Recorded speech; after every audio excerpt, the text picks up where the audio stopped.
السلام عليكم، مبروك لجماهير النادي الاهلي كاس مصر ال 38. ولكن اولا عايزين صفقات، ثانيا في لعيبه ما تستاهلش تلبس تيشيرت النادي الاهلي. يعني النهارده كولر عمل تغيير، نزل قفشه، بقى الملعب ناقص لاعب. بس في فكره كمشجع اهلاوي بنطرحها عليكم، يمكن انتوا مثلا مش فكرتوش فيها قبل كده. ايه المانع علشان تبقى موفر للاعب كل حاجه ويبقى نفسيته متاهله؟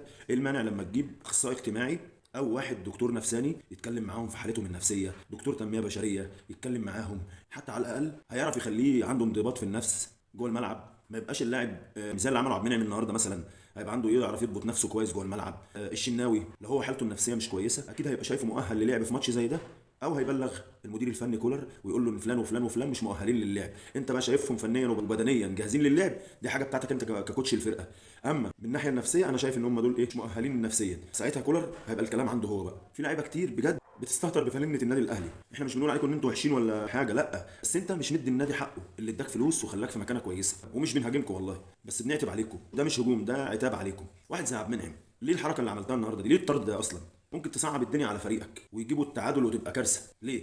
واحد زي محمد هاني ده خلاص كفايه بقى، استنفذت كل اللي عنده. الراجل مش قادر يدي تاني. واحد زي عمرو السوليه اللي عمره ما اشتكى من اي حاجه وبيلعب زي القطر في نص الملعب، ما شاء الله عليك يا ابو ليلى.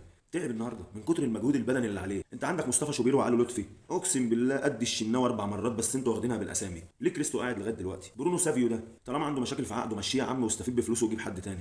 محمد شريف وقفشه شكرا كده في الاهلي بصراحه. كهربا مستواه عالي وكل حاجه، بس مش لعيب مهاري وبيعرف يرقص. لعيب تحطه قدام الجون يجيب جول. طب ليه ما يبقاش اللعيبه عندنا زي حسين الشحات كده مهاريه؟ ما احنا الكوره ما بقاش فيها مهاره دلوقتي، لازم واحد يسند معاك. فين لاعب ضد لاعب او ضد اتنين يعرف يفتشهم بلغه الكوره، يفتشهم حرفيا زي حسين الشحات ما بيعمل، زي بيرسي تاو ما بيعمل، زي احمد عبد القادر ما بيعمل. بس في عيوب لازم تتعالج. واحد زي عبد القادر ده اناني جدا، فلما عاقبه وقعده على الدكه مش هيعمل كده تاني. انت ممكن بقى تبتدي تعمل ده لما اللاعب يلاقي نفسه مرمي على الدكه وملوش وجود في الفرقه، بعد كده هيحترم التيشيرت اللي هو لابسه. في ناس بتنزل الملعب ما بتفتش النادي الاهلي في اي حاجه، اولهم قفشه ومحمد شريف. نزلوا الماتش مفيش خالص. فين محمد شريف اللي كنا بنشوفه وكان هداف الدوري وجاي هداف الدوري؟ يعني في ايه اللي جرالك؟ مش معقول كل الغياب ده. لابد من تواجد دكتور نفساني او محلل نفساني او اخصائي اجتماعي يقعد يتكلم مع اللعيبه، شوف عندهم مشاكل ايه، ايه اللي بيضايقه، وايه اللي مخليه مش مركز الفتره دي. يدوهم كورس يمشوا عليه عشان يركز في الماتش. انت هتلعب في افريقيا كمان كام يوم، يوم 21 هتلعب في افريقيا. الفرقه دي بالذمه هتنفع تلعب في افريقيا كده؟ وبعدين يعني في نقطه فنيه، انت ليه مصمم على محمد شريف؟ ما عندك شادي حسين. ماله شادي حسين؟ محمد شريف بينزل هو وقفشه الاثنين تايهين في الملعب. ايه الحل؟ وبصراحه عشان ما نبقاش ظالمين ونبقى في محايده في الكلام، في لعيبه في النادي الاهلي ادت الاهلي بالفلوس اللي خدها 20 سنه جايين زي علي معلول. عمرو السوليه بيدي بروحه وبقلبه. ديانج برضه، بس الراجل جاي له عقده عايز يمشي. مشيه.